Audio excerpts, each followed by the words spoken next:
بسم الله الرحمن الرحيم. الحمد لله رب العالمين. اللهم صل وسلم على سيدنا محمد وعلى آل سيدنا محمد.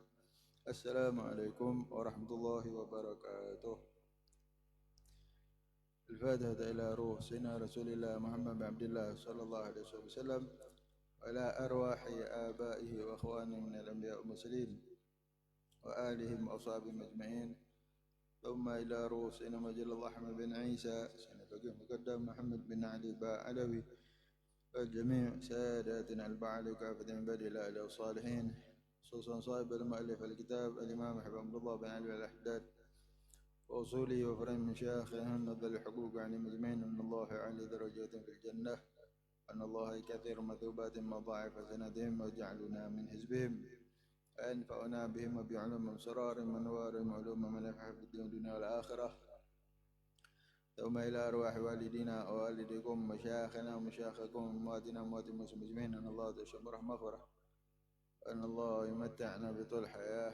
يا حبيب زين بن إبراهيم بصمت سيد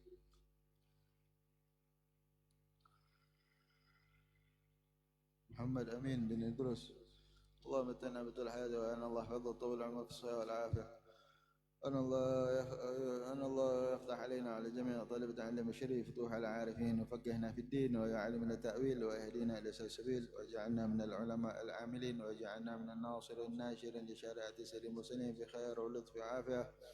أن الله يحفظنا أهالنا أولادنا وكل ما نعم بعليهم وجعلنا ويوم الجميع في أحسن في الدنيا والآخرة. وأن الله أختم لنا بالحسنى وراض عنا وإلى حضرة النبي محمد رسول الله صلى الله عليه وسلم. الفاتحة. أعوذ بالله من الشيطان الرجيم. بسم الله الرحمن الرحيم. الحمد لله رب العالمين الرحمن الرحيم مالك يوم الدين، إياك نعبد وإياك نستعين، اهدنا الصراط المستقيم صراط الذين أنعمت عليهم غير المغضوب عليهم ولا الضالين، آمين. بسم الله الرحمن الرحيم. الحمد لله رب العالمين، والصلاة والسلام على أشرف الأنبياء والمرسلين سيدنا محمد وعلى آله وصحبه أجمعين. اللهم صل وسلم على سيدنا محمد عبدك ورسولك النبي الأمي وعلى آله بعدد علمك. اللهم افتح علينا حكمتك وانشر علينا من خزائن رحمتك يا أرحم الراحمين. ربنا زدنا علما وارزقنا فهما وأنت خير الرازقين. اللهم إن الضعيف قوي في رضاك ضعفنا، وخذ إلى الخير بنا وصينا، واجعل الإسلام منتهى رضانا. اللهم إن الضعيف قوينا، وإن الذليل فعزنا، وإن الفقير فأغننا يا أرحم الراحمين. ربنا آتنا في الدنيا حسنة وفي الآخرة حسنة وقنا عذاب النار. وصلى الله على سيدنا محمد وعلى آله وصحبه وسلم. الحمد لله رب العالمين.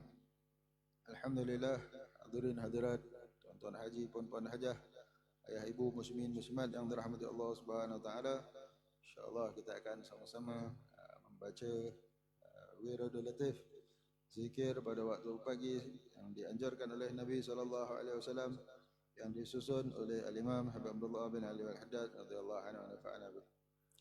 Dan jangan kita lupakan untuk berniat i'tikaf.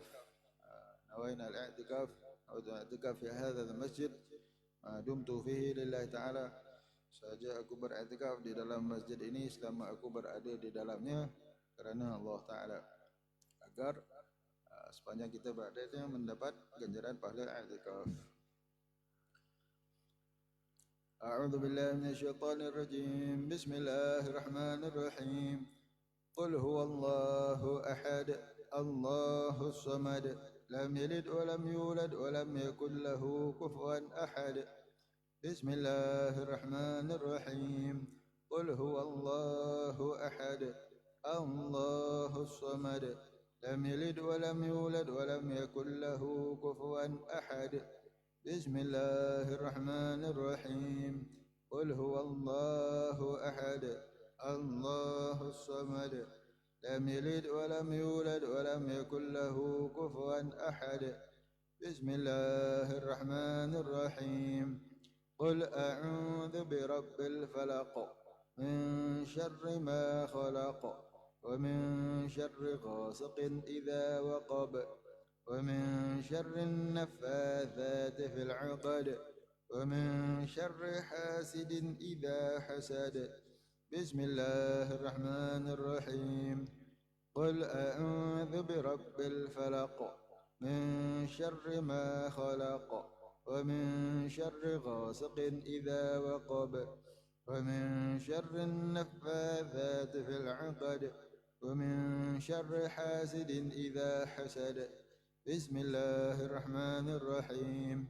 قل أعوذ برب الفلق من شر ما خلق ومن شر غاسق إذا وقب ومن شر النفاثات في العقد ومن شر حاسد إذا حسد. بسم الله الرحمن الرحيم. قل أعوذ برب الناس ملك الناس إله الناس من شر الوسواس الخناس الذي يوسوس في صدور الناس من الجنة والناس. بسم الله الرحمن الرحيم. قل أعوذ برب الناس ملك الناس إله الناس من شر الوسواس الخناس الذي يوسوس في صدور الناس من الجنة والناس. بسم الله الرحمن الرحيم. قل أعوذ برب الناس ملك الناس إله الناس من شر الوسواس الخناس الذي يوسوس في صدور الناس من الجنة والناس. ربي أعوذ بك من همزات الشياطين وأعوذ بك ربي أن يحضرون. ربي أعوذ بك من همزات الشياطين وأعوذ بك ربي أن يحضرون. ربي أعوذ بك من همزات الشياطين وأعوذ بك ربي أن يحضرون. أفحسبتم أنما خلقناكم عبثا وأنكم إلينا لا ترجعون. فتعالى الله الملك الحق لا إله إلا هو رب العرش الكريم.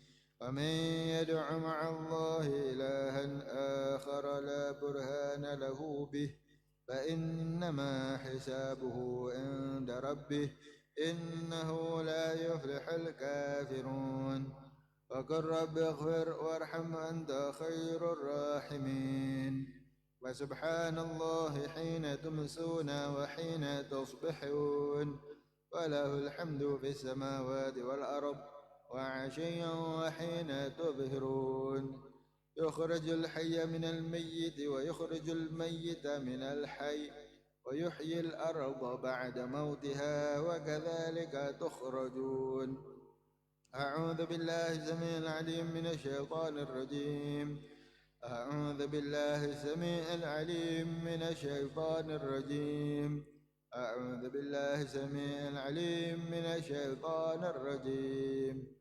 لو أنزلنا هذا القرآن على جبل لرأيته خاشعا متصدعا من خشية الله. وتلك الأمثال نضربها للناس لعلهم يتفكرون. هو الله الذي لا إله إلا هو عالم الغيب والشهادة هو الرحمن الرحيم. هو الله الذي لا إله إلا هو الملك القدوس السلام المؤمن المهيمن العزيز الجبار المتكبر سبحان الله عما يشركون. هو الله الخالق البارئ المصور له الأسماء الحسنى يسبح له ما في السماوات والأرض وهو العزيز الحكيم. سلام على نوح في العالمين إنا كذلك نجزي المحسنين إنه من عبادنا المؤمنين أعوذ بكلمات الله التامات من شر ما خلق أعوذ بكلمات الله التامات من شر ما خلق أعوذ بكلمات الله التامات من شر ما خلق بسم الله الذي لا يضر مع اسمه شيء في الأرض ولا في السماء وهو السميع العليم بسم الله الذي لا يضر مع اسمه شيء في الأرض ولا في السماء وهو السميع العليم بسم الله الذي لا يضر مع اسمه شيء في الأرض ولا في السماء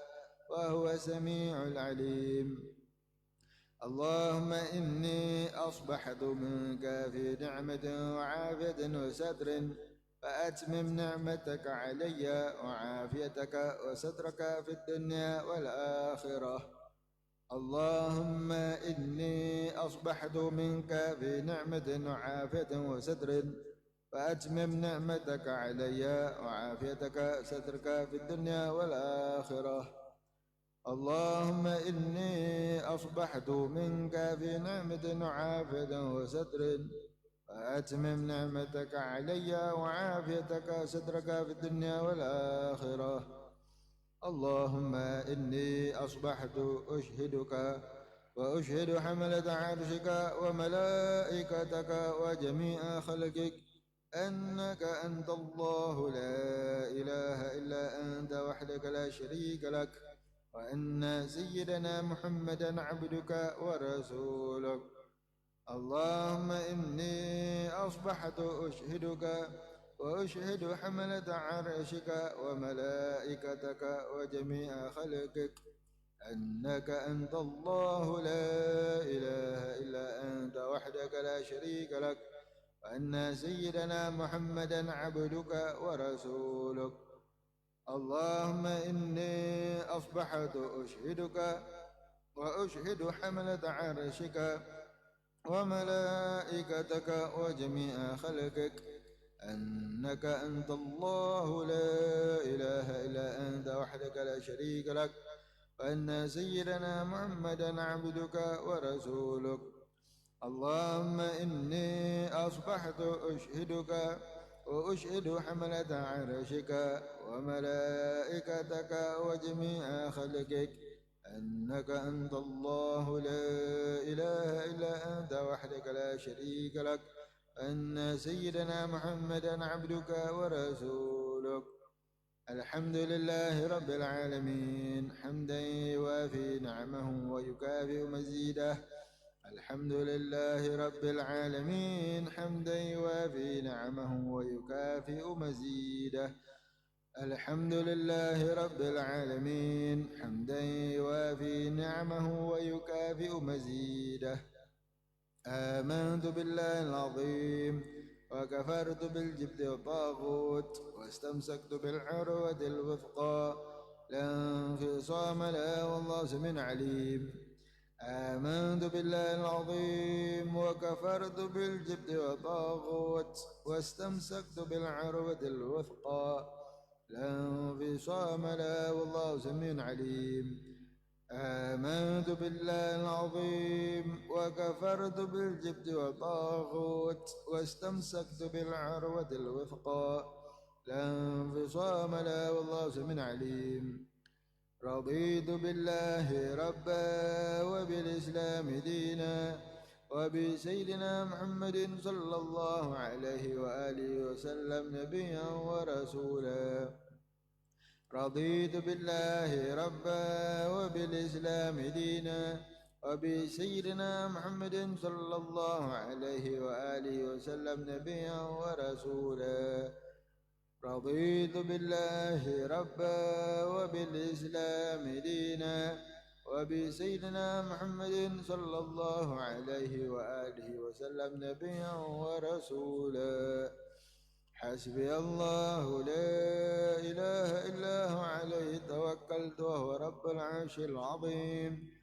حسبي الله لا إله إلا هو عليه توكلت وهو رب العرش العظيم. حسبي الله لا إله إلا هو عليه توكلت وهو رب العرش العظيم. حسبي الله لا إله إلا هو عليه توكلت وهو رب العرش العظيم. حسبي الله لا إله إلا هو عليه توكلت وهو رب العرش العظيم. حسبي الله لا إله إلا هو عليه توكلت وهو رب العرش العظيم. حسبي الله لا إله إلا هو عليه توكلت وهو رب العرش العظيم. اللهم صل على سيدنا محمد وآله وصحبه وسلم. اللهم صل على سيدنا محمد وآله وصحبه وسلم. اللهم صل على سيدنا محمد وآله وصحبه وسلم. اللهم صل على سيدنا محمد وآله وصحبه وسلم.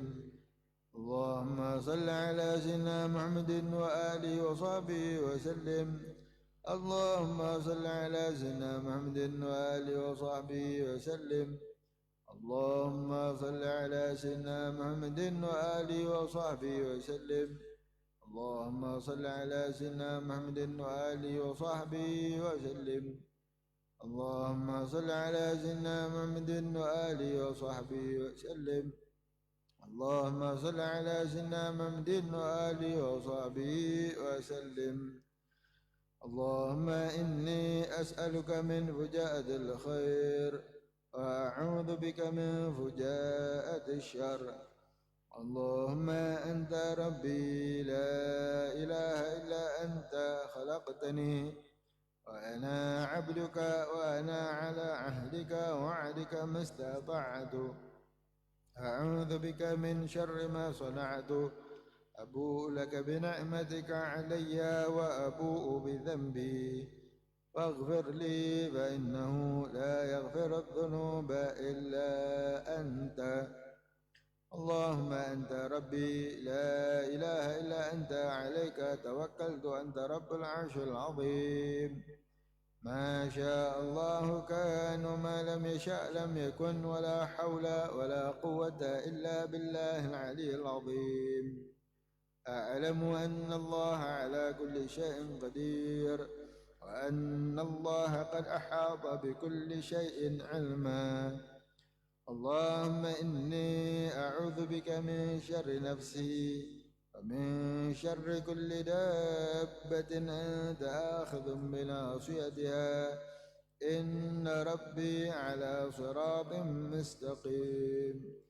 يا حي يا قيوم برحمتك أستغيث ومن عذابك أستجير.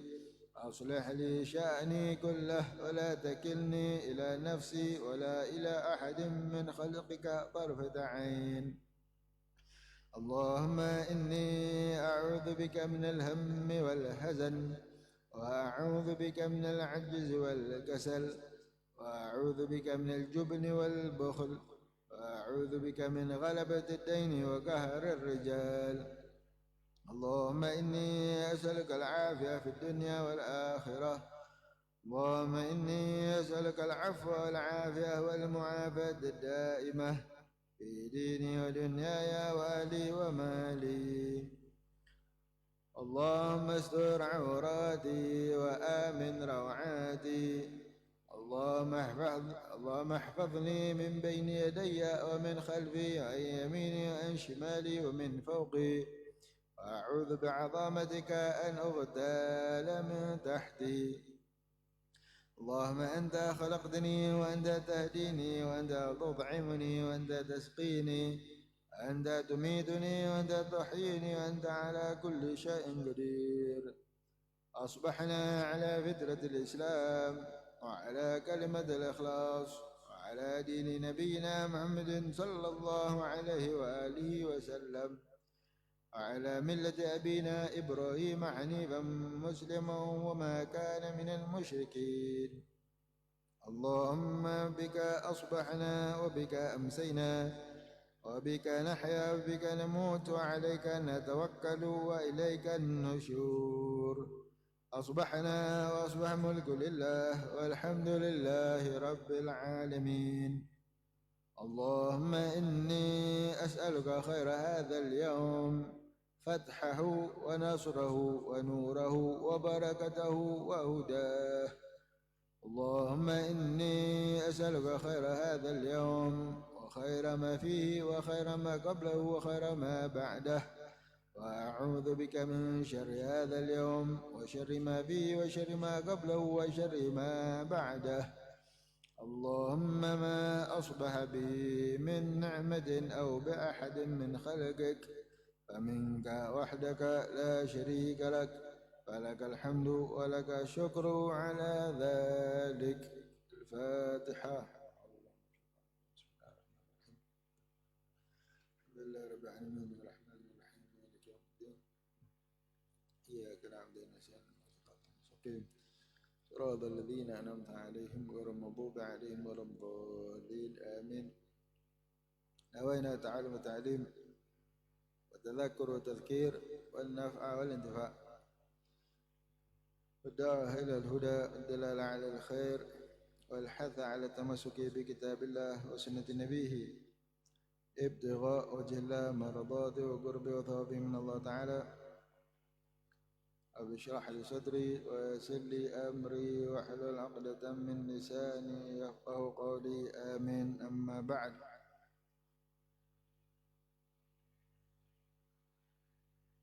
alhamdulillah, hadirin hadirat ibu ayah muslimin muslimat yang dirahmati Allah Subhanahu wa taala, kita sambung mendengarkan nasihat dan wasiat daripada Al-Imam Habib Abdullah bin Ali Al-Haddad, daripada nasihat dan wasiat yang disampaikan dihimpunkan daripada firman Allah Subhanahu wa taala dan hadis Nabi sallallahu alaihi wasallam serta perkataan para ulama as-salihin.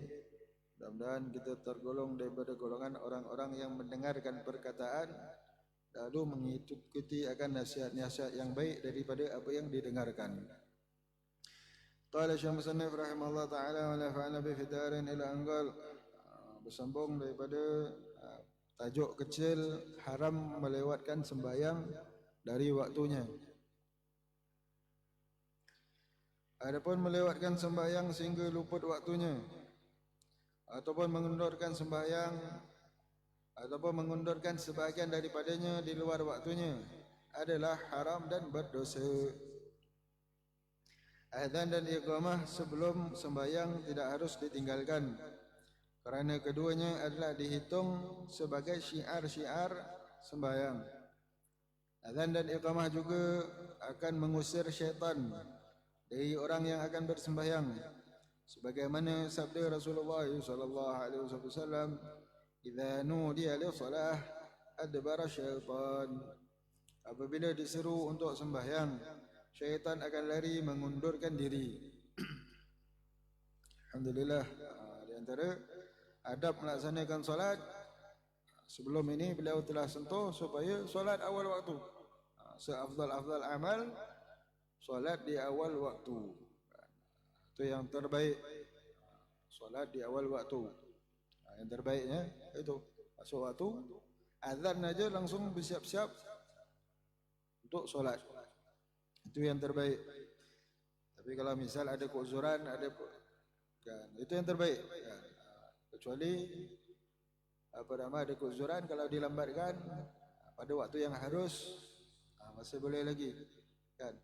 Boleh, tapi yang terbaik yang itu tadi yang afdal, segera langsung. Tapi kalau lambat sampai masuk waktu makruh,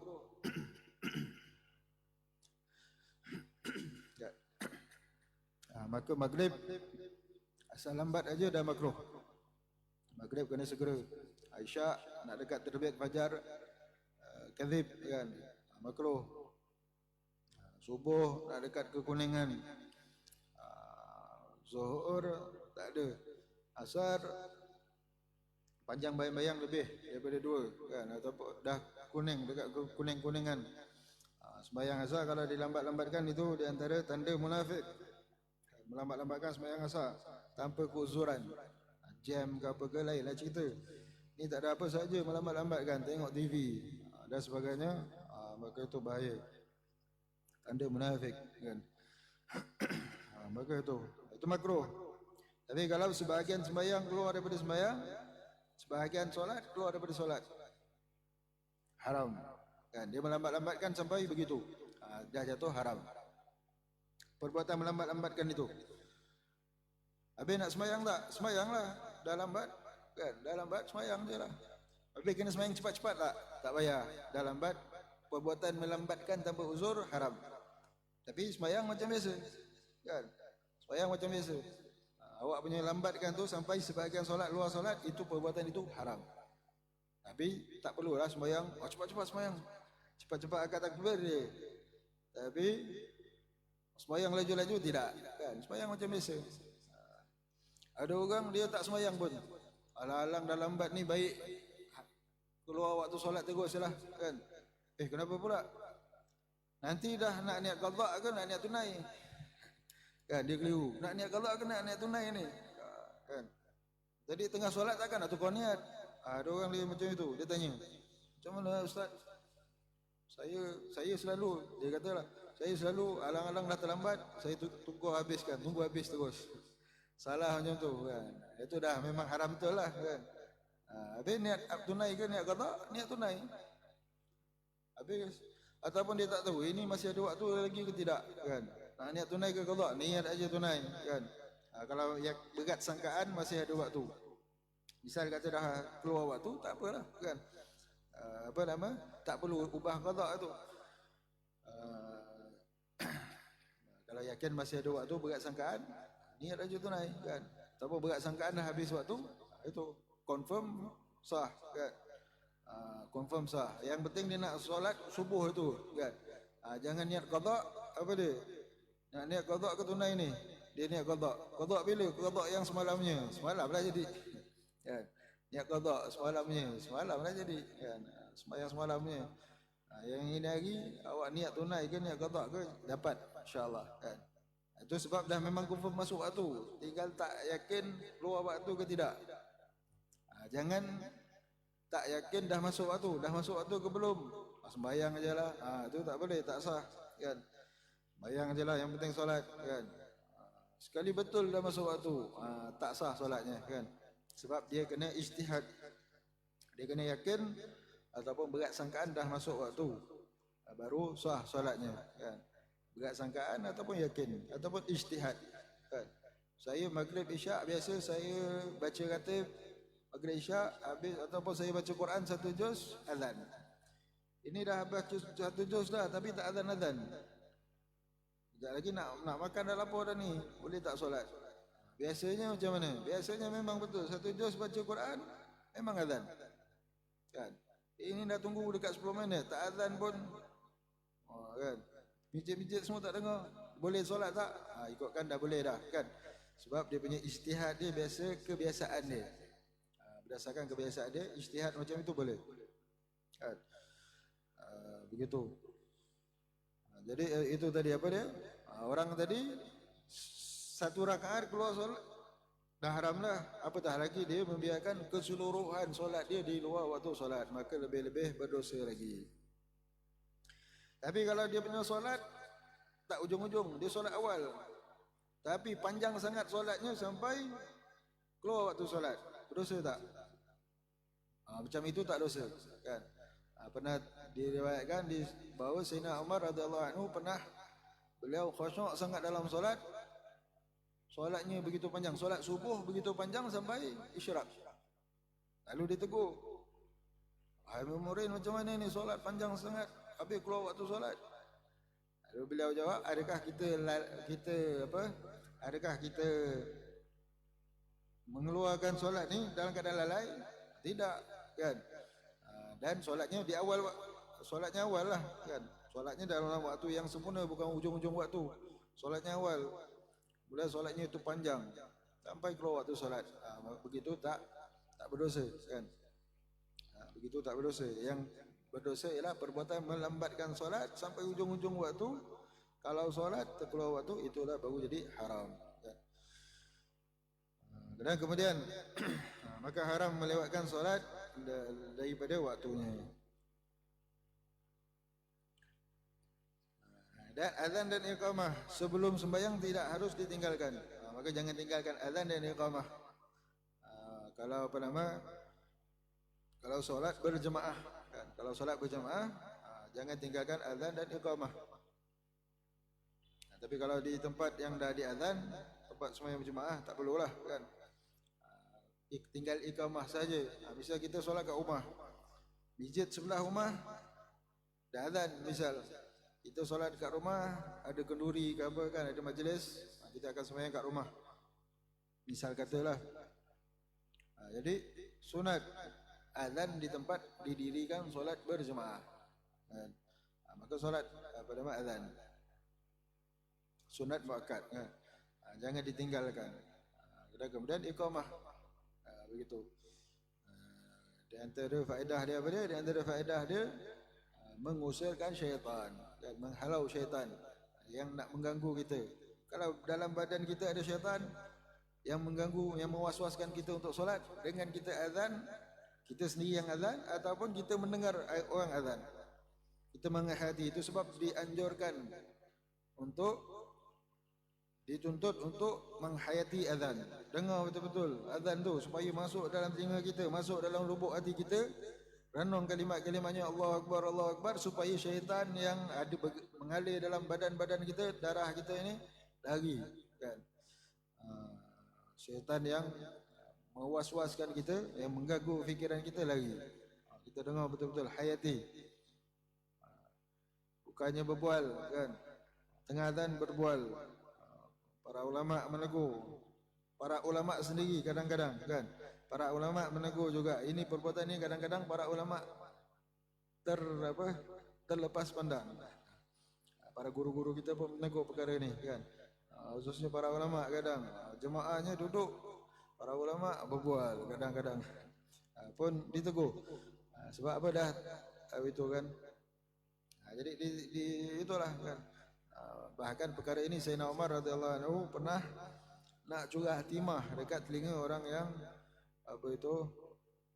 azan berbual. Time azan dia berbual, tak menghayati akan azan, tak menghormati akan azan. Dan sebagian salihin mengatakan ditakuti orang yang tak menghormati azan ni su'ul khatimah wal iyad billah. Maka hati-hati kita dengar azan, ta'zimkan azan itu, kan? Dengar azan iqamah, dengar. Di antaranya supaya syaitan lagi yang mewaswaskan kita untuk solat ni lari. Dan lagi supaya mentakzimkan. Ini syiar Allah, kan? Bahagian daripada syiar. Wa may firman Allah Subhanahu wa taala, pada a'udzubillahi minasyaitonir rajim, wa may yu'azzim sya'airallah fa innaha min taqwal qulub. Wa may yu'azzim sya'airallah, sya'airillah, fa innaha min taqwal qulub. Barang siapa yang mentakzimkan, mengagungkan syiar-syiar Allah, itu bahagian daripada hati orang yang bertakwa.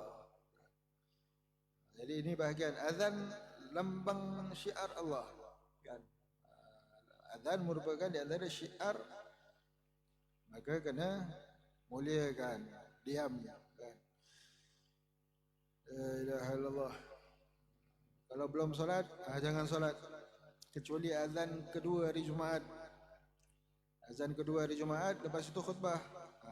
Time itulah, kan? Dah masuk solat tahiyatul masjid, kan? Ketika itu supaya tak solat ketika khutbah, kan?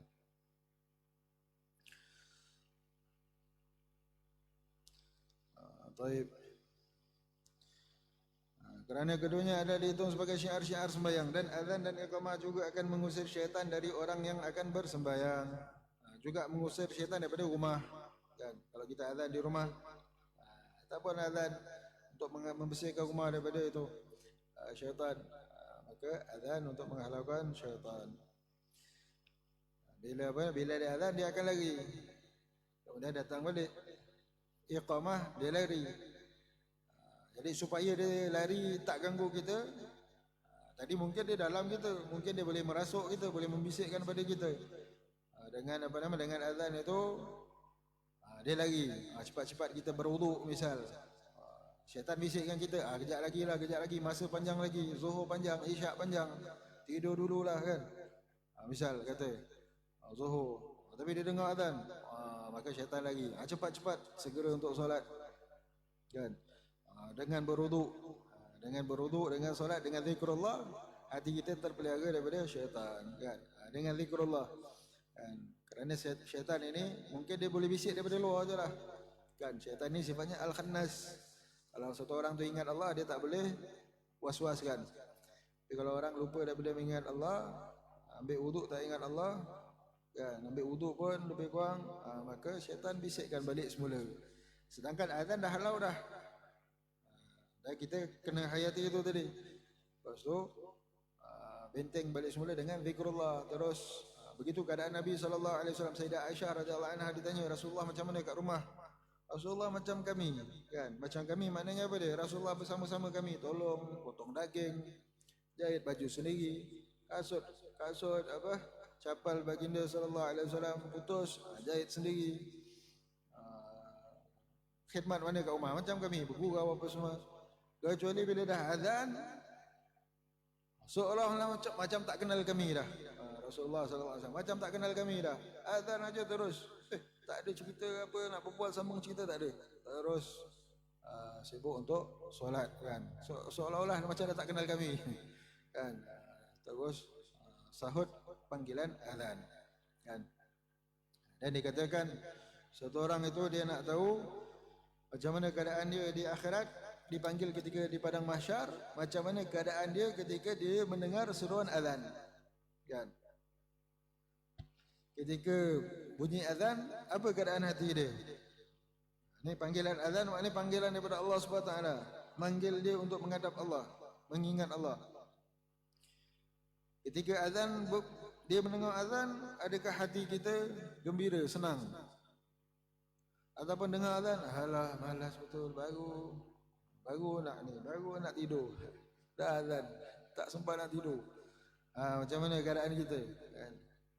Dengar bunyi azan, hati kita macam mana? Baru nak duduk, baru nak kena kopi. Kan? Dengar azan, kita senang ataupun mengeluh. Maka kalau mengeluh, hati-hati. Dikatakan kalau azan, dengar bunyi azan, kita suka, gembira. Mudah-mudahan saat nama kita dipanggil Fulan ibn Fulan, dipanggil menghadap Allah di padang mahsyar, hati kita gembira, senang, mengharapkan ridha kurniaan Allah Subhanahu wa taala, kan? Senang menghadap Allah. Kerana kita dah kat dunia, kita sentiasa bersiap sedia. Tapi kalau azan, time azan kita malas, tak suka. Kan? Berasa berat, ditakuti ketika di padang mahsyar kita termasuk orang yang bila dipanggil menghadap, kita akan merasa berat untuk dipanggil menghadap. La ilaha illallah. Kemudian wajib khusyuk dan hadirkan hati dalam solat. Fajtahid rahimakumullah fil khusyuk wal hudur fi shalah wa tadabbur ma qara'ahu. Di antara memelihara sembahyang dan mendirikannya lagi ialah menimbulkan khusyuk dalam diri dengan sebaik-baiknya, menghadirkan hati, meneliti bacaan-bacaan serta memahami makna-maknanya, merasakan rendah hati dan rendah diri ketika dalam rukuk dan sujud, meliputkan hati dengan kebesaran Allah dan kesuciannya ketika bertakbir dan ketika bertasbih pada seluruh gerak-geri dalam solat, meninggalkan segala fikiran dan lintasan hati yang berkaitan dengan urusan dunia dan membelakangi perbicaraan di dalam diri pada waktu sembahyang. Hendaklah segala perhatian dalam sembahyang itu tertumpu hanya kepada mendirikan dan menunaikannya dengan baik, sebagaimana yang diperintah oleh Allah Ta'ala. Sebab sembahyang dengan hati yang lalai dan tanpa khusyuk dan hadirkan hati adalah tiada berguna dan tiada bermanfaat sama sekali. Berkata Imam Hasan Al-Basri rahmatullahi alaih, setiap sembahyang yang tidak disertai oleh hati yang hadir, maka ia lebih cepat mendapat penyiksaan. Dalam sebuah hadis Nabi sallallahu alaihi wasallam, "Laisa lil 'abdi min salatihi illa ma 'agal minha, Wa innal musalli qad yusalli as-salah wa la yuktab lahu minha sudusuha wa la ushuruha. Artinya, tiada sesuatu yang diperolehi seseorang hamba dari sembahyangnya melainkan apa yang dibuatnya dengan akal yang penuh kesedaran. Dan sesungguhnya seseorang yang menunaikan sembahyang itu ada kalanya bersembahyang, tiadalah dicatat baginya 1/6 dari sembahyang itu ataupun 1/10 daripadanya.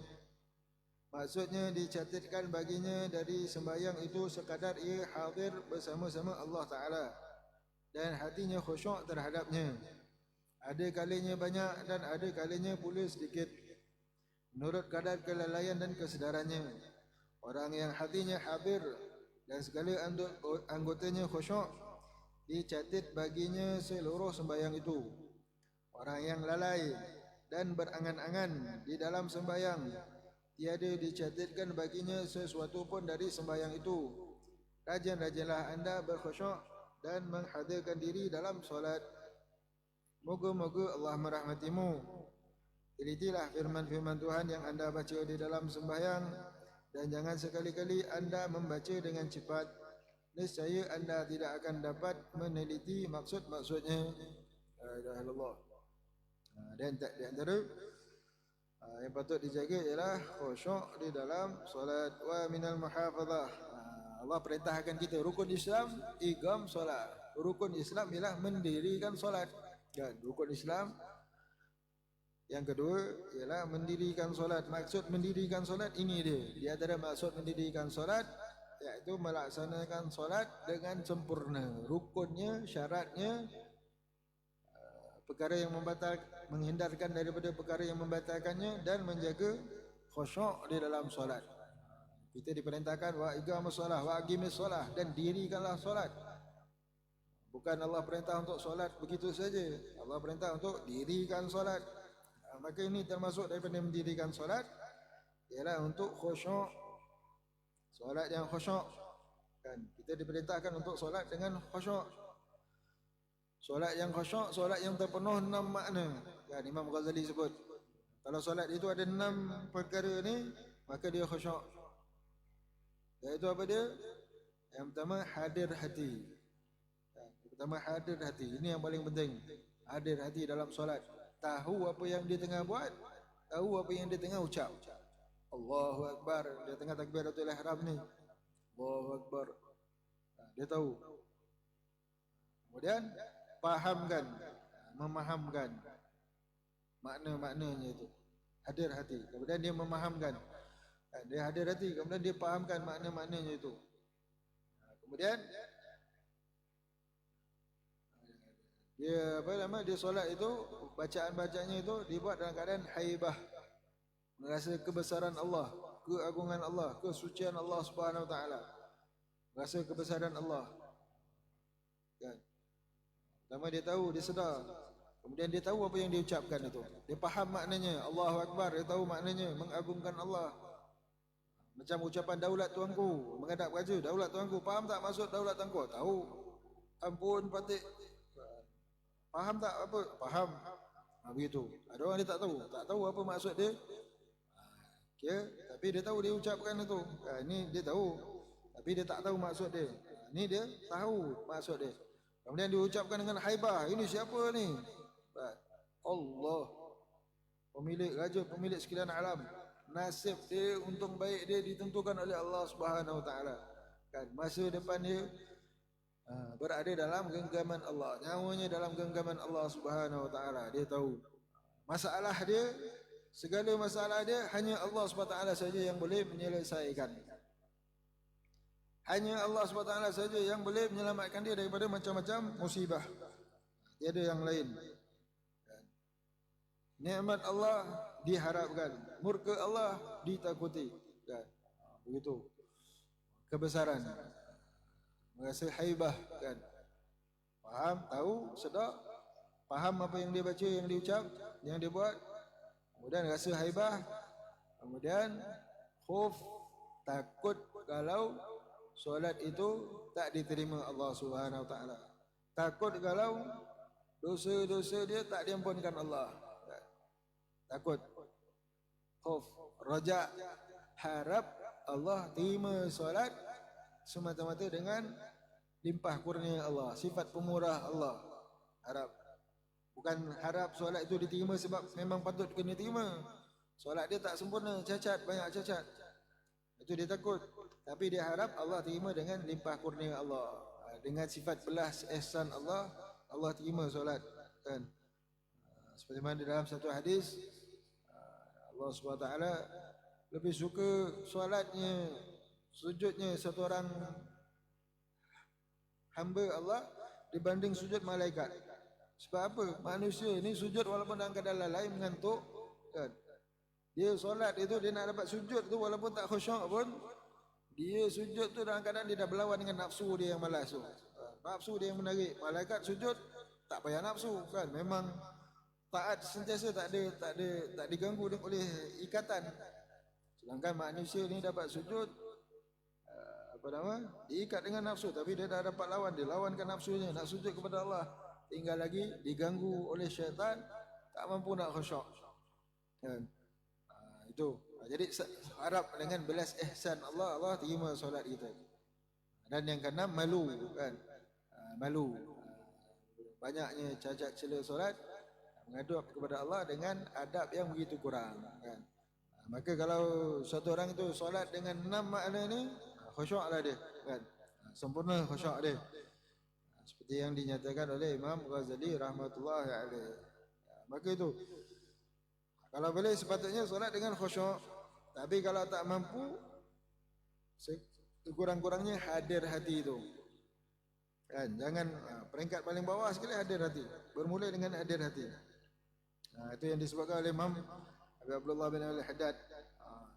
Solat, jaga solat dengan khusyuk, kemudian hadir hati, tadabbur Al-Quran, baca tu tadabbur ayat-ayat yang dibaca tu kan, renungkan dia, faham apa yang dibaca, fahamkan maknanya, faham arti rukuk, menghinakan diri, faham sujud, maksud sujud, yakni sempurna penghinaan diri kepada Allah Subhanahu Wa Taala kan. Maka rasakan istishar khudha', rasakan rendah diri, tawaduk kepada Allah Subhanahu Wa Taala dalam ketika rukuk dan ketika sujud. Penuhkan hati dengan ta'zimkan Allah Subhanahu Wa Taala, mengagungkan Allah ketika takbir. Ketika takbir, ta'zimkan Allah.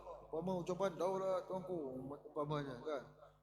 Kita nak mengagungkan raja, misalnya kata. Jadi ini kita takbir Allahu Akbar, yang maha besar, maha agung Allah Subhanahu Wa Taala. Selain daripada Allah, semuanya hina, kecil kan, tak ada apa-apa. Sebab apa orang tu dia merasa besar diri, bangga diri? Dia rasa besar sebab apa? Sebab dia rasa memiliki kan.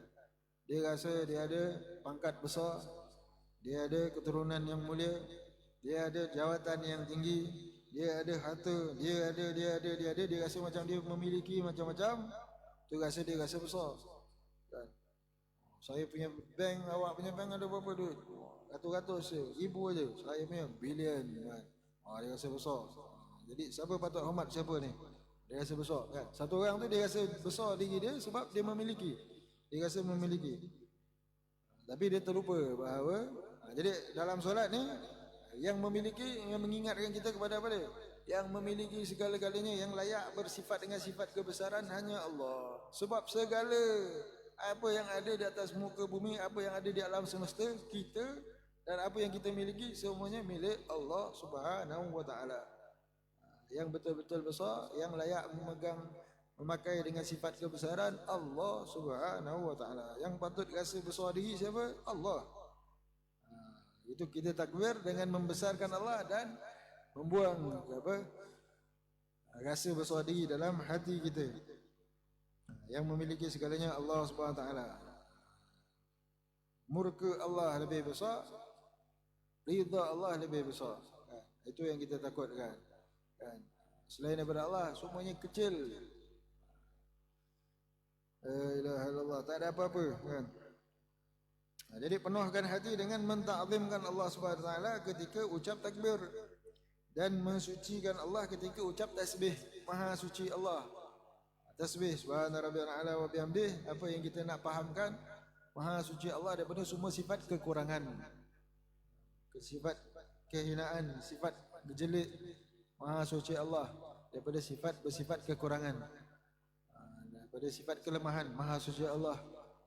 Di antaranya apa dia? Sifat apa nama? Sifat apa nama itu?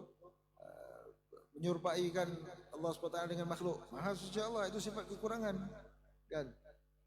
Maka maha suci Allah SWT daripada bersifat dengan sifat makhluk, kan? Maha suci Allah daripada dapat dibayangkan.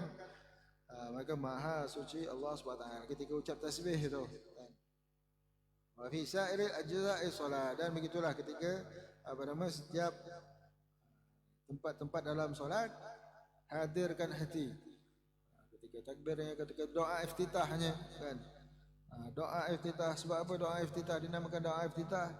Ketika dalam tu ada alhamdulillah, Allahu akbar kabira, walhamdulillah katsira. Sebaru ni kita baru sambut doa Arafah. Afdal doa yaum Arafah. Afdal ma qultu wan nabiyuna min qabli la ilaha illallah wahdahu la syarikalah, kan? Doa di Arafah. Apa sebab doa? Itu isinya la ilaha illallah wahdahu la syarikalah, tahlil. La ilaha illallah wahdahu la syarikalah, lahul mulku wa lahul hamdu. Dekat situ doanya, kan? Ada kalimat memuji Allah Subhanahu wa taala. Kalimat la ilaha illallah mengingatkan bahawa tak ada Tuhan melainkan Allah, tak ada pemberi nikmat melainkan Allah, tak ada yang memiliki melainkan Allah. Semuanya datang daripada Allah. Tak ada yang boleh mendatangkan manfaat, tak ada yang boleh menjauhkan mudarat. Illallah.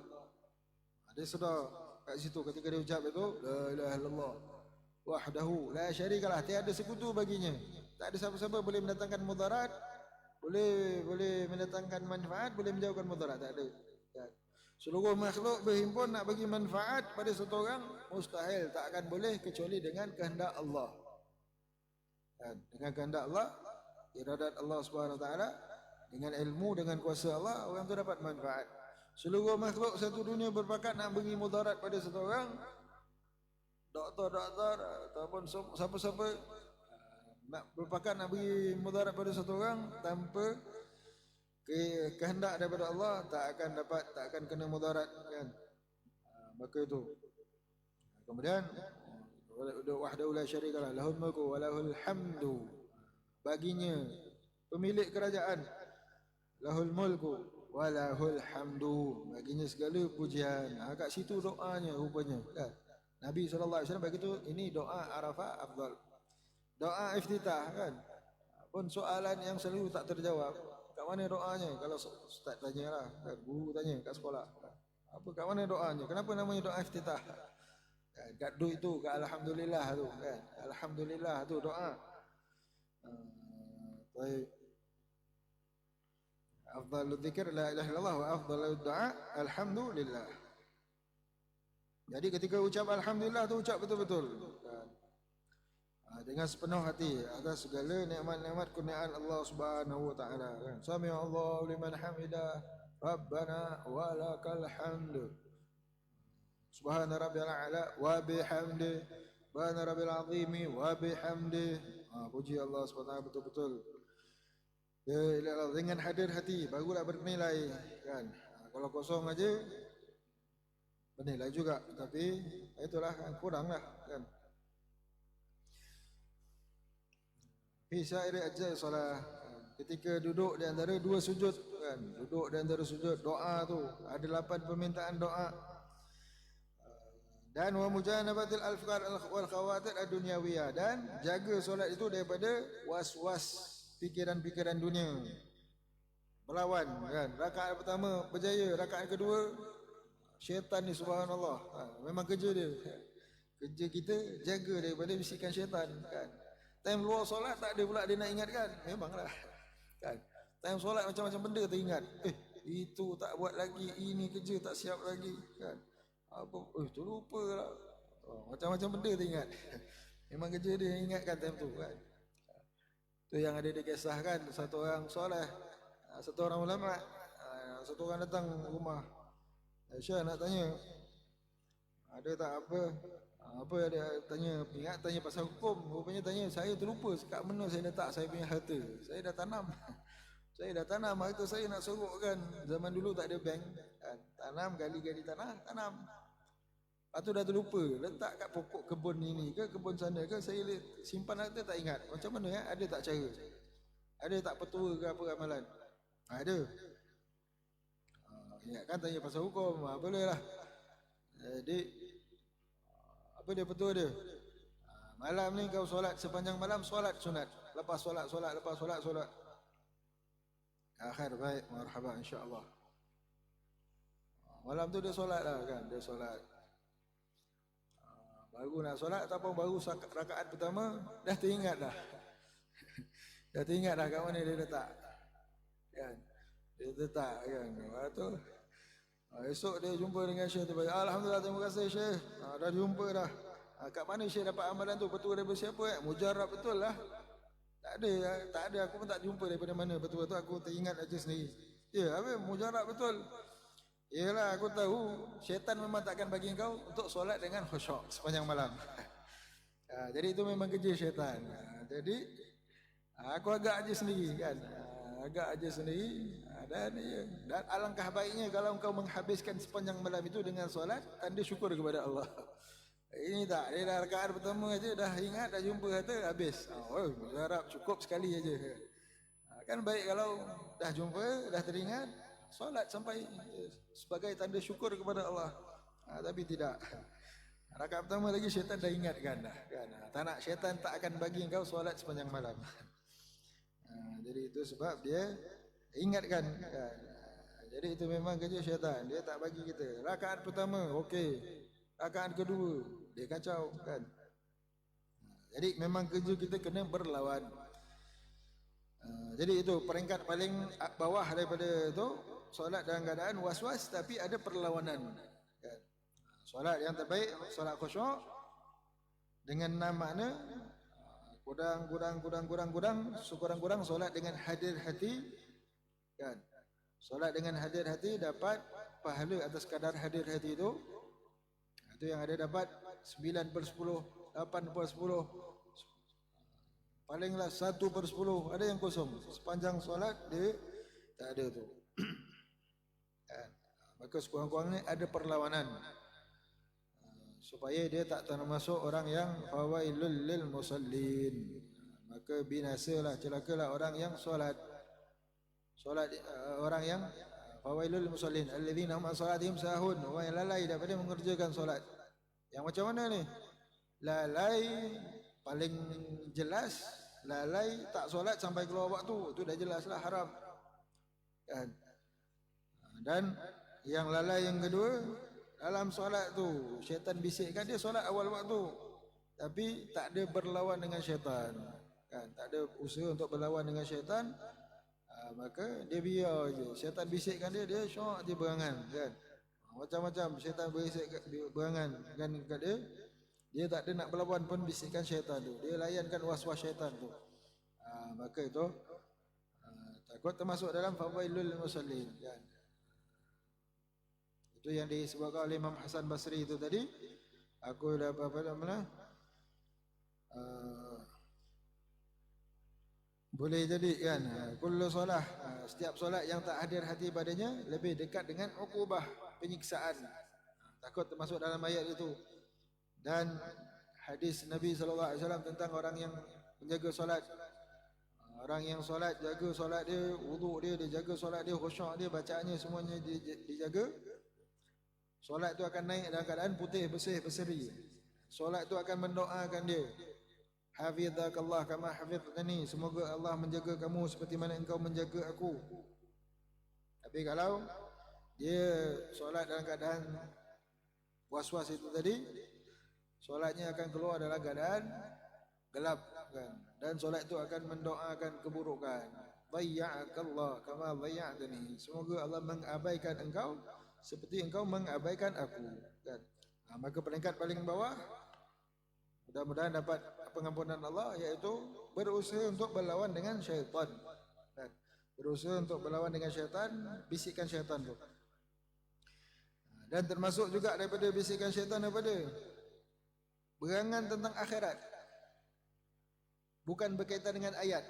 Kalau ayat Al-Quran tu cerita tentang nikmat syurga, cerita nikmat neraka, cerita tentang azab neraka, betul lah tu kan, dia tadabbur pada ayat itu. Ayat cerita lain, fikiran dia ke syurga, tak betul. Itu bahagian daripada tipu daya syaitan kan. Patutnya dia renungkan ayat itu. Ayat cerita pasal lain, dia cerita, dia berangan dia tentang lain kan. Maka itu salah kan. Tadabbur akan ayat itu, apa yang dia baca ni dia hayati. Jadi itu.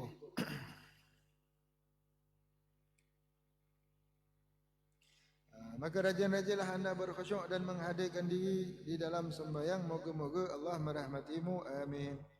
Telitilah firman-firman Tuhan yang anda baca di dalam sembahyang, dan jangan sekali-kali anda membaca dengan cepat, nescaya anda tidak akan dapat meneliti maksud-maksudnya. Wallahu a'lam bishawab. Dan Allah SWT beri taufik kepada kita untuk bantu kita dalam mendapatkan mendirikan solat, mendapatkan solat yang khusyuk dan khudu', solat yang menyebabkan kita dicegah daripada melakukan perbuatan keji dan mungkar, solat yang menyebabkan kita mendapat ridha Allah Subhanahu wa taala, solat yang menyebabkan semakin bersih hati kita, solat yang menyebabkan kita bercahaya.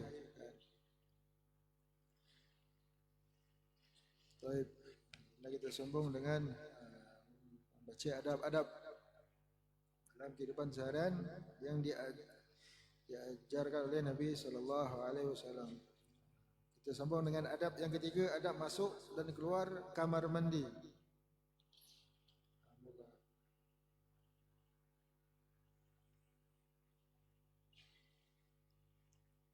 Sambung dengan nombor yang keempat.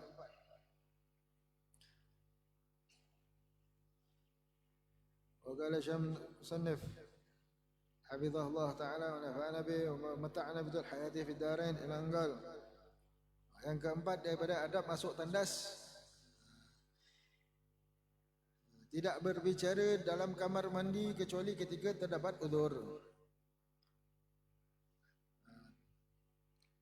Tidak membaca Al-Quran. Yang kelima, tidak membaca Al-Quran atau zikir dan selawat di dalam kamar mandi.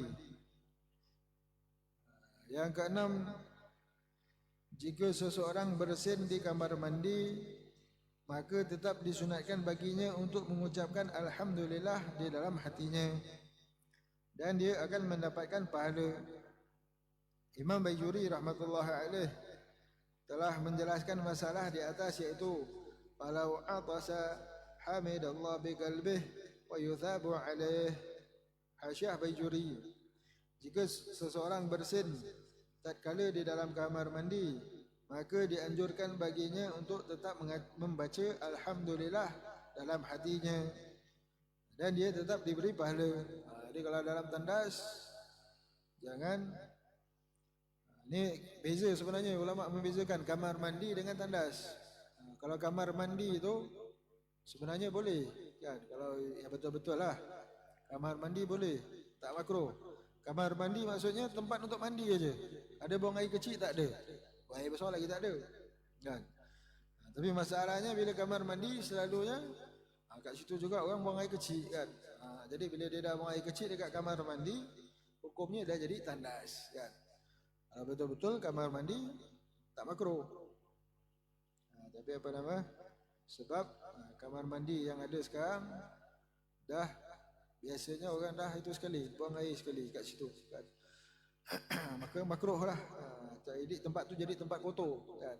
Jadi makruh menzahirkan kalimat Allah di situ, kalimat-kalimat yang mulia. Jadi kalau baca Quran dilarang, zikir, selawat. Jadi kalau apa nama, bercakap aja pun makruh kan. Jadi kalau apa nama, bersin, ucap Alhamdulillah dalam hati. Kemudian keluar tandas, zahirkanlah Alhamdulillah. Kemudian yang ketujuh, masuk kamar mandi dengan mendahulukan kaki kiri. Sayyidina Abu Hurairah radhiyallahu anhu berkata, Man bada'a bi rijlihi al-yumna qabla yasarihi idza dakhala al-khala' ubtila bil faqr. Hasyah Turmusi. Bahawa barang siapa yang mendahulukan kaki kanan sebelum kaki kiri tatkala masuk kamar mandi, maka dia akan ditimpa musibah kemiskinan. Di antara sebab-sebab fakir apa? Masuk tandas kaki kanan. Jadi kalau ada tersilap, undur balik. Masuk masjid kaki kiri, tersilap, undur balik, masuk kaki kanan. Masuk rumah kaki kiri, keluar balik, masuk kaki kanan. Begitu kita buat dan begitu kita ajak anak-anak kita. Kita cek anak-anak kita macam mana, kan? Anak cucu kita, kan? Tengok masuk rumah kaki kanan kiri, kaki kanan, keluar balik. Biasa kalau kat madrasah ada penjaga pintu macam itu. Mana pelajar-pelajar silap kaki, keluar balik, keluar balik. Untuk dilatih, kan? Ingat, masuk kaki kanan, keluar kaki kiri, tempat yang mulia. Masuk kaki kiri, keluar kaki kanan. Kalau tempat itu tempat yang kotor, kan? Macam tandas. Dan di antara sebab fakir, kan? Tidak membawa Al-Quran, hadis ataupun zikir yang lain ke dalam kamar mandi kecuali jika darurat. Atau handphone macam mana? Handphone matikan, kan? Handphone matikan, tutupkan dia punya tu gambar, tak ada, bunyinya pun dimatikan, misal kata, begitu. Seperti takut hilang, kecuali jika darurat seperti takut hilang atau kerana tidak terdapat orang selainnya yang dapat dititipkan Al-Quran atau kitab-kitab yang mulia, boleh bawa masuk tandas. Kecuali itu, kecuali letak kat luar nanti macam-macam, kan? Tempat kat luar, habis nak bawa mana, nak tinggal kat mana, tak boleh. Takut kena curi, misal dia pakai cincin ada nama Allah, misal kata, ataupun ada tu, jadi letak kat luar takut hilang, ataupun takut orang ambil ke dan sebagainya, jatuh. Jadi boleh bawa masuk tandas dan darurat, tapi hendaklah jangan dipakai, jangan dizahirkan. Macam itu tadi juga, ditutup, kan? Kalau terpaksa bawa Quran, bawa kitab ke apa, terpaksa, misal kata tak tinggalkan ke orang lain, tak boleh, balut, kan? Jangan dizahirkan, balut supaya tutup dan tak terkena, takut terkena kotoran dan sebagainya, kan? Itu kalau darurat. Tapi kalau tak ada darurat, letak kat luar, kan? Itu adab masuk tandas. Tapi kalau nama dia macam mana? Nama dia Muhammad, nama dia Muhammad Yusuf, nama Nabi, kan? Boleh tak bawa masuk tandas? Nama Nabi tak boleh, makruh. Tapi itu nama siapa? Nama saya, kan? Sempena nama Nabi. Kalau nama saya tak apa, kan? Nama saya tu ikut wahsia, ikut niat tukang tulis tu. Tukang tulis tu tulis nama untuk nama awak, nama awak lah, kan? Tapi kalau memang ketika tulis tu dengan niat tengah cerita sejarah Nabi, kan? Bukan kat MTEK lah, dekat cebisan kertas ke apa, kisah Nabi Yusuf, tak boleh dibawa masuk tandas, kan? Jadi muliakan. Kemudian saat buang air kecil atau air besar, maka janganlah memandang kepada kemaluan atau ke langit, sama ada pandang langit ataupun pandang ke atas, jangan. Atau pada kotoran yang keluar, atau dan juga janganlah menoleh ke arah kanan dan kiri, akan tetapi pandanglah ke arah depan. Disebutkan dalam kitab Rawdatul Talibin, yustahabu alla yadkhula al-khala' hafiyan wala makshufar ra's wa alla yanzura ila ma yakhruj minhu wala ila farjihi wala ila sama' wala ya'bath biyadihi. Iaitu apa dia? Disunatkan bagi yang masuk tandas jangan berkaki ayam, jangan kepalanya terbuka pakai tutup kepala, jangan tengok apa yang keluar, jangan tengok tempat keluar, yakni kemaluan, jangan tengok langit, jangan tengok atas, dan jangan bermain-main dengan tangan. Duduk diam, bertafakur. Dan jangan, sebagian kitab yang lain sebut, jangan kejam mata. Tengok kiri tak boleh, tengok kanan tak boleh, tengok atas tak boleh, tengok tempat keluar tak boleh, tengok apa yang keluar tak boleh. Tak bagus, kan? Boleh merosakkan akal, boleh melemahkan hati. Habis, pejam mata tak boleh, Tengok je depan. Tengok depan buat apa? Bertafakur. Ibadah yang paling afdal dalam tandas, tafakur. Kan? Tafakur berapa banyak nikmat kita dah makan. Kan? Time makan tu ingat baca bismillah ke tak? Tak, terlupa. Kan? Baca bismillah. Right?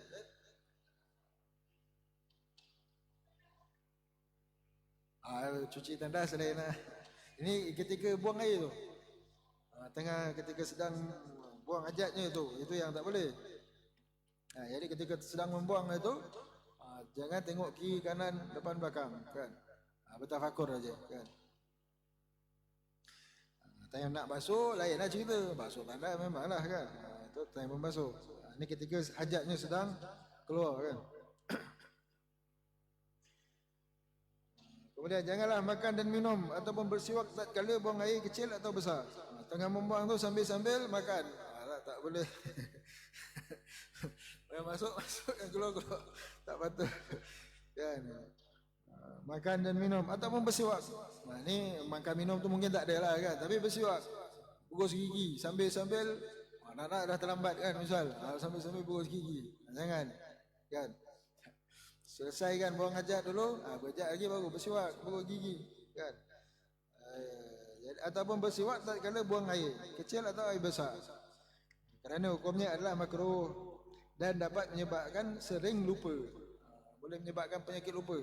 Di antara penyebab, kan?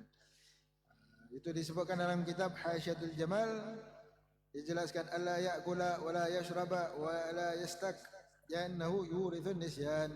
Jangan makan, jangan minum, jangan bersiwak ketika sedang membuang air kerana menyebabkan penyakit lupa. Ini ulama sebut ini biasanya berdasarkan kejadian-kejadian ataupun pengalaman, kekerapan, kan? Biasanya pemerhatian para ulama, kan? Mereka sebutkan itu. Kalau perkara itu tak ada daripada hadis, macam sebab fakir miskin, misal kata, kan? Jangan buang sampah dalam rumah, jangan biar sampah dalam rumah, sisa makanan dalam rumah, penyebab kefakiran, kan? Penyebab miskin. Kadang-kadang dengan sebab pemerhatian, kadang-kadang memang ada hadisnya, kadang hadisnya dhaif, tapi ia betul terjadi, misal kata, kan? Maka itu sebab ada disenaraikan. Tapi kalau direnung-renung betul, kan? Direnung-renung kadang tengok betul. Sampah biar dalam rumah. Apa sebab fakirnya? Bila sampah dalam rumah, tikus banyak masuk.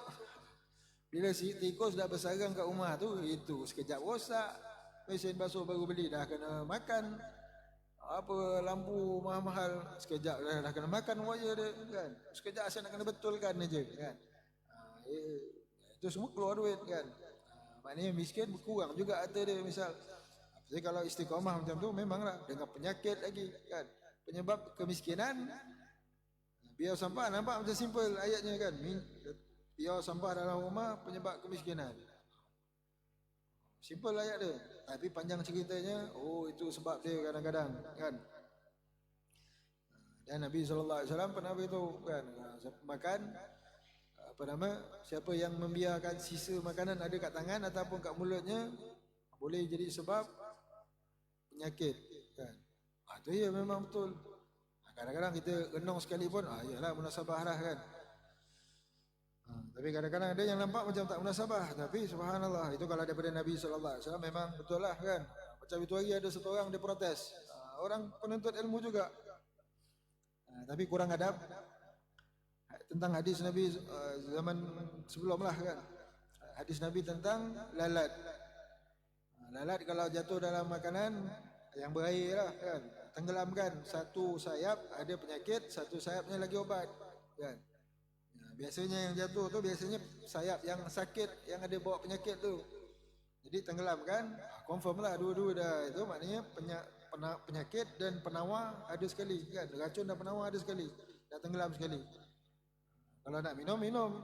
Kalau tak nak, buang, tak ada apalah. Ini cerita kalau orang tu sayang. Ini baru masak besar-besar lauk, tiba-tiba seekor lalat, takkan nak buang semua makanan. Kan? Lalat tu, cerita dia tenggelamkan. Jadi orang protes.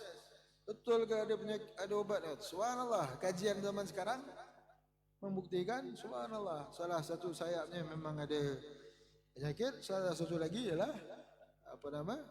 Obat dia kan. Jadi itu. Jadi begitu pemerhatian para ulama salihin kadang begitu kan. Makan, minum, bersiwak sambil buang air itu jadi sebab pelupa. Dan kadang-kadang ada orang dia zaman sekarang sambil nak buang air, kalau dululah ceritanya kan. Dulu ceritanya nak masuk tandas, kelang kabut ni kan. Ustaz saya lah cerita ada satu orang tu dia kelang kabut. Nak pergi mana ni Ji? Kelang kabut ni, cari suak kapur. Nak masuk tandas. Astagfirullah. Orang dulu dia nak sambil buang masa baca surat khabar dan tandas. Tak sekarang apa? Ambil handphone kan, baca mesej ke apa dalam tandas. Tak sepatutnya kan. Tak sepatutnya ketika dalam tandas main handphone kan. Saya pandang depan ni je, pandang depan tapi pegang handphone. Tak patut kan. Tidak buang air kecil pada air yang tergenang. Kerana hukumnya makruh. Hal ini jika air tersebut adalah miliknya sendiri. Adapun jika air itu tersebut milik orang lain, maka hukumnya haram. Air yang sedikit bila kena najis, jadi najis, rosak, tak boleh pakai. Maka kalau air sendiri makruh, membazir kan. Itu kalau sikit dah. Orang lain punya air haram membazirkan air orang kan. Orang punya air dia membazirkan. Apatah lagi kalau air wakaf kan. Ketika buang air kecil atau besar, maka janganlah menghadap ke arah Kaabah atau membelakanginya tanpa terdapatnya penghalang, kerana hukumnya adalah haram. Hal ini jika di tanah lapang ataupun jika di kamar mandi, maka boleh kan. Kalau tempat yang dikhususkan untuk buang hajat, tak apa kan.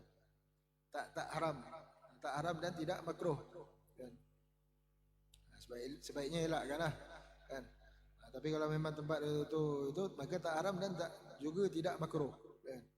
Tapi kalau di kawasan luar dia ada apa di kawasan kebunnya misal, elakkan daripada menghadap Kaabah atau membelakanginya. Kalau yang paling sesuai menghadap itu aja kan, arah itu contoh. Tempat lain tak boleh bisa kata. Maka hendaklah ada penghadang. Pokok misalnya kan. Ataupun apa-apalah kan, tiang barang-barang dia ke, dan jarak antara dia tu tak jauh kan, kurang daripada 3 hasta. Kalau terpaksa itu saja. Tidak buang air kecil di dalam keadaan berdiri kerana hukumnya makruh. Ini ada pendapat Imam Syafi'i rahmatullahi alaih radhiyallahu anhu, kecuali jika terdapat uzur seperti kerana instruksi daripada doktor demi kesembuhannya, atau tidak terdapat tempat untuk duduk, atau khawatir akan buang air besar jika duduk, terbuang air besar ketika duduk, sedangkan dia hanya ingin membuang air kecil saja, maka bolehnya baginya untuk buang air kecil dalam keadaan berdiri. Para ulama menjelaskan, adapun hadis yang menjelaskan bahawa Rasulullah SAW pernah buang air kecil dalam posisi berdiri, maka hal tersebut disebabkan kerana untuk berubat. Dan sebagian ulama yang lain berpendapat kerana tempat yang digunakan untuk buang air kecil oleh Rasulullah SAW tidak memungkinkan dipakai dengan cara duduk. Jadi hukumnya makruh, buang air kecil berdiri makruh kecuali ada keperluan seperti yang ditunjukkan oleh Nabi SAW. Ada ketika ada diriwayatkan Nabi SAW buang air kecil berdiri. Lalu ulama mengatakan, ada yang kata kerana sakit pinggang, kemungkinan ketika itu kan, sakit pinggang, ataupun buang air kecil obat kan, obat sakit pinggang ke apa, misal begitu, tak boleh bongkok, berdiri kerana sakit ataupun begitu cara untuk sembuhkan misalnya, ataupun kerana tempat itu kotor, tak boleh nak duduk, misal tak boleh nak mencangkung kan, ada kemungkinan begitu. Ataupun ulama mengatakan boleh jadi untuk hukum, menunjukkan hukumnya harus, nak beritahu tak wajib kena buang air cangkung, tak wajib. nak menunjukkan hukumnya harus, boleh kan, kalau ada keperluan boleh. Sebagai ulama mengatakan begitu. Tapi kalau tak ada keperluan makruh. Macam minum air berdiri kan, minum air duduk, hatta air zam-zam kalau di tempat kita kan. Setelah kita bawa balik air zam-zam, minum air zam-zam duduk. Habis Nabi SAW minum air berdiri, ada keperluan kan. Apa keperluan dia? Sebab ketika itu orang tawaf kan, air zam-zam zaman dulu telaga dekat dengan Kaabah. Minum di situ, duduk kan, menghadap Kaabah. Minum di situ kalau duduk, orang nak tawaf jam nanti kan. Jam nanti, sahabat nanti semua duduk. Habis orang nak tawaf dah mengganggu. Maka Nabi SAW minum ketika itu berdiri. Tapi ulama mengatakan kalau kita di tempat kita minum air zam-zam ataupun di tempat yang tak mengganggu orang, tetap minum duduk, kerana kebanyakan masa Nabi SAW minum air dalam keadaan duduk. Begitu juga dengan air zam-zam.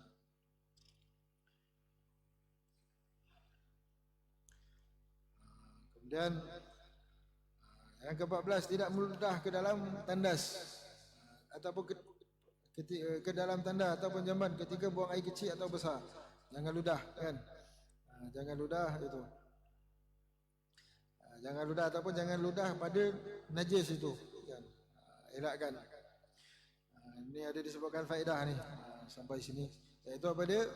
Terdapat 6 perkara. Faedah pertama, terdapat 6 perkara yang harus ditinggalkan tatkala buang air kecil atau air besar. Dan inilah efek samping yang akan timbul jika tetap dikerjakan. Barang siapa yang banyak berbicara tatkala buang air kecil dan besar, air besar dan kecil, maka dia akan terkena gangguan jin. Banyak bercakap, kena dalam tandas, kena gangguan jin. Jin suka kacau dia. Apatah lagi dia menyanyi kan. Menyanyi pula dalam tandas. Barang siapa yang selalu memandang pada kotoran yang keluar darinya, maka wajahnya akan menjadi kuning. Barang siapa yang banyak meludah pada kotoran yang keluar darinya, maka giginya akan menjadi kuning. Subhanallah, ini kalau dikaji ada kaitan kan. Bila keluar tu ada gas amonia ke apa kan, buang air kecil tu, najis kita tu, boleh menjadi sebab kan. Zaman sekarang, barang siapa yang banyak berdahak tatkala buang air besar dan kecil, maka pendengarannya akan menjadi lemah. Barang siapa yang makan dan minum tatkala buang air besar dan kecil, maka dia akan menjadi miskin. Barang siapa yang sering menoleh tatkala buang air besar atau kecil, maka dia akan terkena penyakit was-was. Ini kebiasaan-kebiasaan berdasarkan pemerhatian. 6 masalah di atas telah dijelaskan dalam kitab Hasyiatul Jamal karya Imam Sulaiman bin Umar Al-Jamal radhiyallahu anhu, yaitu faedah man akthara min al-kalam husya alaihi al-jan wa man adama nadharahu ila ma yakhruj minhu ubtila bi surfatil wajh man tafal ala ma yakhruj minhu. Jangan ludah pada najis tu kan. Najis tu ludah kat situ, campur sekali, jangan. Kalau nak ludah tempat lain ataupun dah basuh, jangan lagi ludah, asal kata kan. Ubtila bi surfatil asnan, ludah pada tu gigi dia kuning. Wa min inda qada al-hajat, siapa yang buang kahak ketika buang hajat itu, dia terkena dengan penyakit lemah telinga, pendengaran. Wa man akala inda qada'iha ubdila bil faqr, makan sambil buang ditempa dengan kefakiran. Wa man akthara min at-talaffut ubdila bil waswasah, siapa yang oleh sana sini ditimpa dengan penyakit waswas. Mudah-mudahan Allah SWT memberi taufik kepada kita. Ataupun satu lagi lah faedah yang kedua. Habib Zain bin Ibrahim Smith radhiyallahu anhu berkata, mata'ana bitul hayatihi, di antara amalan salafus salih dalam menjaga kesihatan tubuh, iaitu mereka mendahulukan masuk kamar mandi untuk buang air kecil atau air besar ketika akan tidur dan keluar rumah. Hal ini disebabkan kerana efek samping dalam menahan kencing atau air besar sangat berbahaya bagi kesihatan tubuh. Ini mungkin kita biasa buat, tapi kadang-kadang ada orang dia rasa tak ada rasa nak buang. Buang juga kan, masuk juga tandas. Sebelum nak tidur buang air, sebelum nak jalan jauh buang air kan. Ini di antara amalan guru penyusun kitab ini kan, Habib Zain rahmatullah hafizahullah, masih hidup lagi. Mudah-mudahan Allah SWT berkati keberadaan beliau, manfaat kita dengan ilmu beliau. Mudah-mudahan insyaallah ala hadina kama sallallahu alaihi wasallam Allah taala ta'ala Allah barik lana fi ijtima'ana الله يحول أحوالنا وأحوال المسلمين أحسن حال نعوذ بالله من أهوال الضلال أجوها إلى حضرة النبي محمد رسول الله صلى الله عليه وسلم. الفاتحة. أعوذ بالله من الشيطان الرجيم. بسم الله الرحمن الرحيم. الحمد لله رب العالمين الرحمن الرحيم مالك يوم الدين إياك نعبد وإياك نستعين اهدنا الصراط المستقيم صراط الذين أنعمت عليهم غير المغضوب عليهم ولا الضالين آمين.